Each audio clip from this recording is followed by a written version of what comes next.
before Monarch returns and the Titans rise again. You need to remember how all of this started. In 2014, in the aftermath of Godzilla's battle with the Mutos in San Francisco, schoolteacher Kate Randa reunites with her estranged father, Hiroshi. The reunion is brief and tense. Soon after, Hiroshi disappears in Alaska and is presumed dead. In 2015, Kate travels to Tokyo to settle his affairs only to uncover a devastating truth. Hiroshi had a second family. He was married to Emiko and had a son, Kentaro. Shocked and betrayed, Kate confronts Kentaro, and together they search for answers. In Hiroshi's Tokyo office, they discover a hidden safe containing classified files belonging to their grandfather, Bill Randa, a known Monarch researcher. Believing Monarch is connected to both Hiroshi's disappearance and the San Francisco catastrophe, Kate and Kentaro recruit Kentaro's tech-savvy ex-girlfriend, Mayala Hewitt, to decode the encrypted files. Their digital intrusion immediately alerts Monarch, putting them on the organization's radar. Monarch employee Tim begins monitoring their activity. The episode also flashes back to 1959, when Bill Randa and scientist Keiko Miura investigate unusual radiation in Kazakhstan alongside Monarch officer Colonel Lee Shaw. What appears to be a nuclear anomaly turns out to be something far more unsettling, a massive subterranean cavern system hidden beneath a power plant. Inside the hollow earth, they discover enormous insectoid eggs, the first signs of creatures later known as endoswarmers. As Keiko and Shaw descend to collect samples, the eggs hatch. The larvae attack, and Keiko is dragged into a deep pit, vanishing into the darkness. The mystery of Monarch and the monsters has only just begun. In 2015, Kentaro finds more Monarch files hidden in Hiroshi's office documents pointing to Lee Shaw, his honorary great-uncle, who is supposedly living in an assisted care facility in Japan. At the same time, Monarch operative Tim and field agent Michelle Duval track Kate, Kentaro, and May, attempting to seize the decoded data. The trio narrowly escapes and goes underground. They locate Shaw, who reveals the truth. The assisted living facility is a facade. Monarch has been keeping him under quiet house arrest for decades. Shaw believes Hiroshi was chasing something important and convinces Kate and Kentaro to break him out. Together, they decide to follow Hiroshi's final trail to Alaska. The episode flashes back to 1952, when a young Lee Shaw is assigned to escort scientist Keiko Miura on a radiation anomaly mission in the Philippines. There, they encounter Bill Randa, who is investigating local legends of a fire-breathing dragon. Despite Shaw's skepticism, Keiko recruits Bill to continue the search after Shaw is reassigned. Venturing deeper into the jungle, Keiko and Bill discover the wreckage of the U.S. Lawton, a Navy ship that mysteriously sank in 1943 with Bill as its only survivor. Inside the wreckage lie the bodies of the crew, and soon after, they are attacked by a terrifying creature, the Iron Dragon, whose fire emits radiation. Realizing the threat is real, Shaw returns just in time to rescue them, witnessing firsthand the existence of Titans and setting the foundation for Monarch's true purpose. In 2015, Kate, Kentaro, May, and Shaw flee Japan aboard a ferry to Pohang, South Korea. There, they're briefly detained by border guards until one of them reveals himself as Do-ho, an old ally of Shaw's. Do-ho helps them secure a plane to Alaska, where Hiroshi was last seen. During the flight, May pieces together clues from Bill Randa's files and concludes that Hiroshi had been tracking a series of Monarch-identified coordinates. In Alaska, the group discovers the wreckage of Hiroshi's plane along with signs that he survived the crash. An encampment suggests he continued moving after landing. But Do-ho quickly realizes the plane wasn't down midair, it was attacked after it landed. Before they can react, a massive Frostvark Titan emerges, killing Do-ho and destroying the aircraft, forcing the group deeper into hostile territory. The episode also flashes back to 1954. Shaw now holds a command role within Monarch, working alongside Bill and Keiko. They present a cast of Godzilla's footprint to General Puckett, hoping to secure uranium to draw the Titan out for study. Instead, they discover Puckett's true plan. Under the guise of the Castle Bravo nuclear test, he intends to kill Godzilla with a bomb. At Bikini Atoll, as Godzilla surfaces, Keiko desperately tries to stop the detonation. Shaw restrains her, and the nuclear device is launched. Godzilla survives the blast. Monarch detects the Frostvark's emergence as Kate, Kentaro, May, and Shaw struggle to survive in the Alaskan wilderness. The team realizes the Frostvark hunts heat signatures.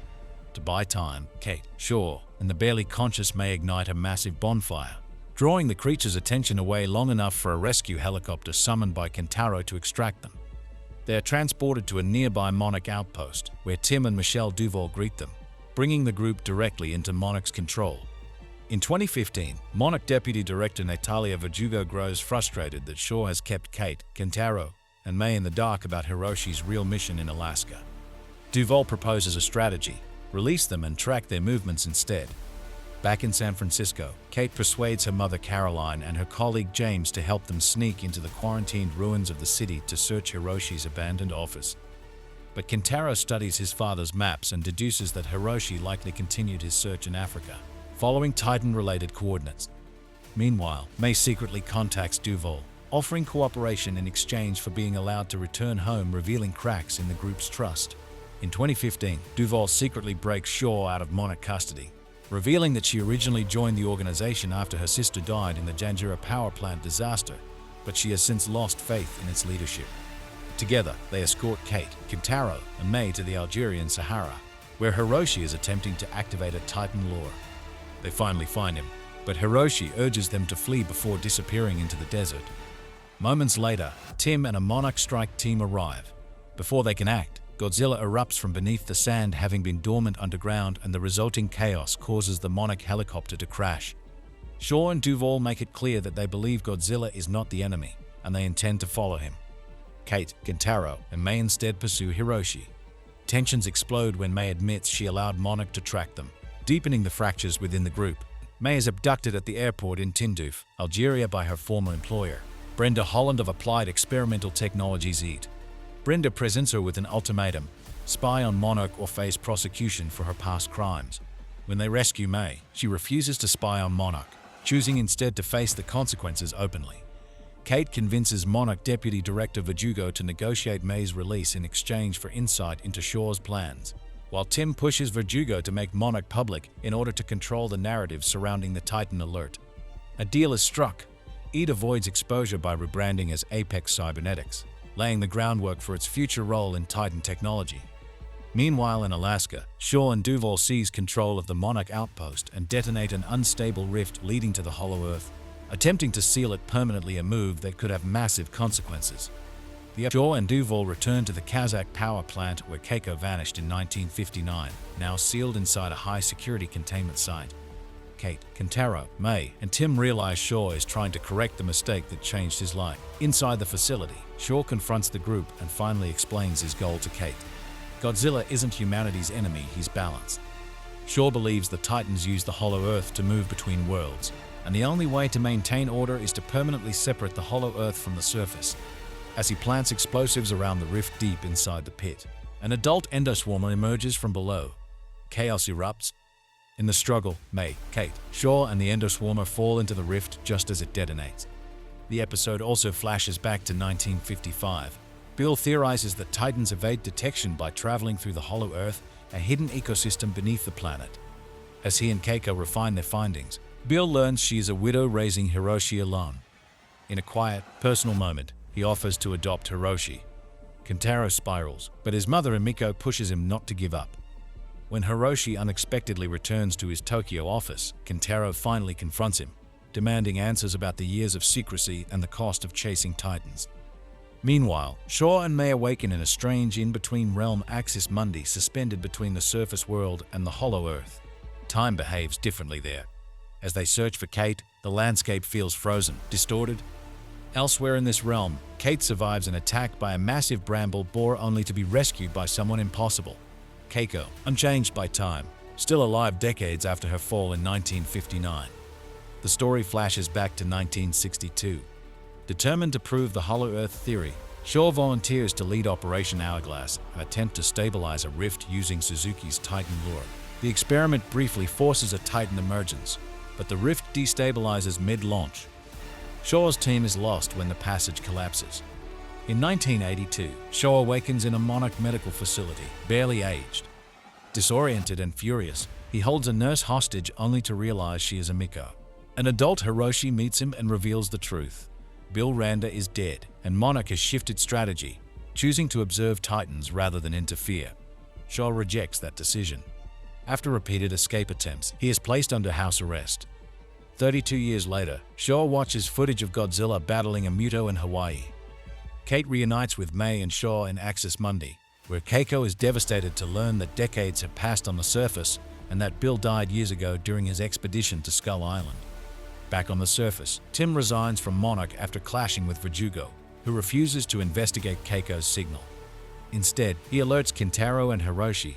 Determined to bring them home, they move independently.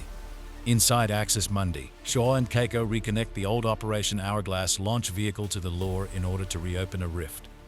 Keiko initially plans to remain behind, believing she no longer belongs in the world above.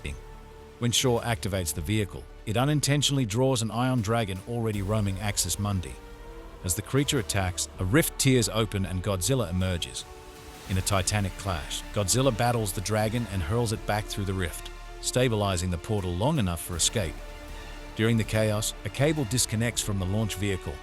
Shaw exits to fix it, fully aware of the risk. As the vehicle powers up, Keiko fights to pull him back inside, but Shaw makes the choice himself. In 2017, the launch vehicle breaches the surface at an Apex Cybernetics facility on Skull Island. Hiroshi, Kintaro, and Tim, now working alongside Apex, reunite with Keiko, Kate, and May. Their return is short-lived. As alarms sound and storms gather, Kong approaches through the mist, signaling that the Titan story is far from over. And that's the full story of Monarch, Legacy of Monsters Season 1. If this recap helped you catch up, make sure to like the video. Thanks for watching, and I'll see you in the next one.